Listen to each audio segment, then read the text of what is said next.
This is Democracy Now!, democracynow.org, The War and Peace Report. I'm Sharif Abdul Quddus with Anjali Kamat. We're talking about fusion centers and intelligence gathering at the upcoming DNC and RNC. We're talking with Mike German, the National Security Policy Council for the American Civil Liberties Union.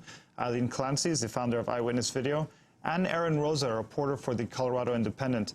Aaron, you have this amazing story just recently in the publication talking about how the Colorado Army National Guard is renting out hundreds of rooms in Denver for the convention. Can you talk about that?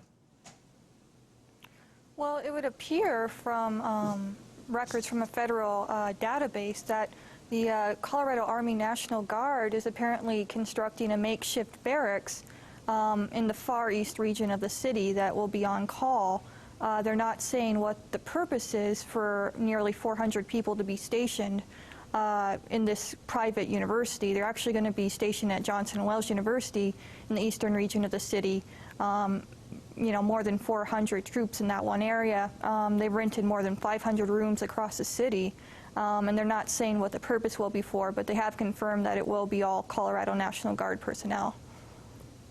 Eileen Clancy, I want to turn to you. Can you talk a little bit about the RNC and the documents you've obtained from the 2004 RNC? Yeah, there's a document that has been made public before that was compiled by the Secret Service in charge of the Republican Convention in New York City. And the Secret Service is the lead agency for these national special security events, like all the presidential conventions. And the document is a best practices and lessons learned document that was presented a couple of months after the 2004 convention closed. And it's a PowerPoint presentation, so we don't have a lot of details. It's all bullet points. But what it shows is it shows the structure of the committees that looked after this kind of part of the convention business. And there's a subcommittee of the Law Enforcement and Public Safety Group that's on intelligence and counterterrorism. I'm going to just take a look at the page.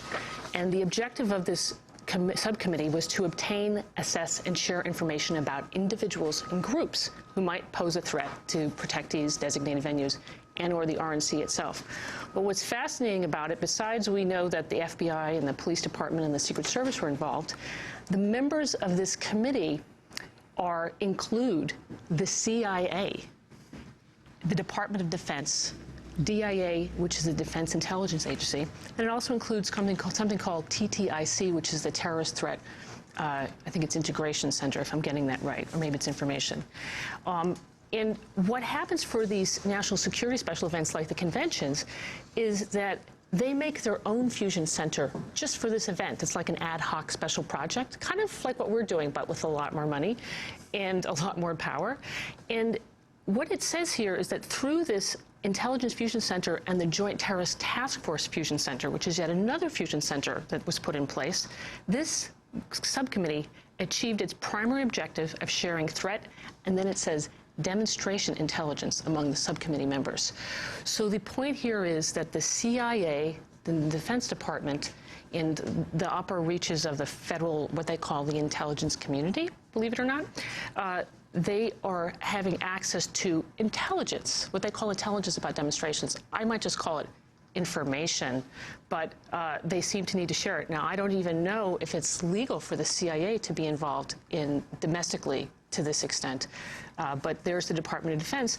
This document was presented by Stephen G. Hughes, who was the agent in charge of the 2004 convention, and happens to be the agent in charge of the Democratic Convention in Denver this year.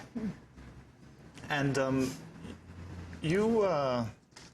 the government using the public airwaves for surveillance tests, you have information on that as well?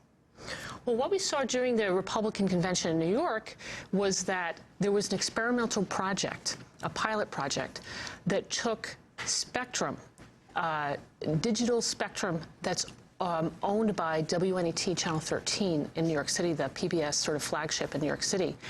And what they did was they routed a special test for two-way video so that, say, a police officer could have a camera where he could be videotaping something, and it would be transmitted through the Empire State Building, the transmitter on top of the Empire State Building, and then through a Department of Defense satellite to a server in Virginia that was a military server, and also that they could pass information sort of back and forth. And the thing about this was it's non-line of sight, so it was a special kind of technology where the buildings wouldn't get in the way.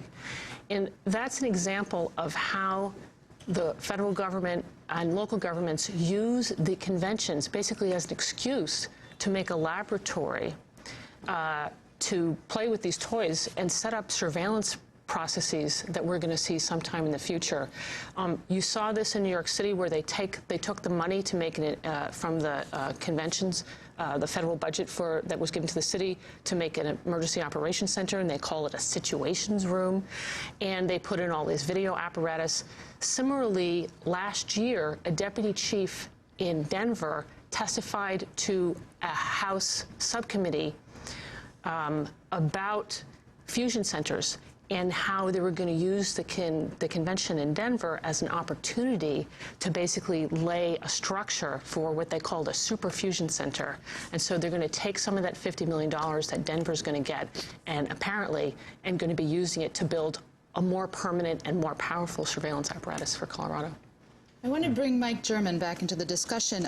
Mike German, you were a former FBI special agent and terrorism analyst. Can you talk about what Eileen Clancy just talked about?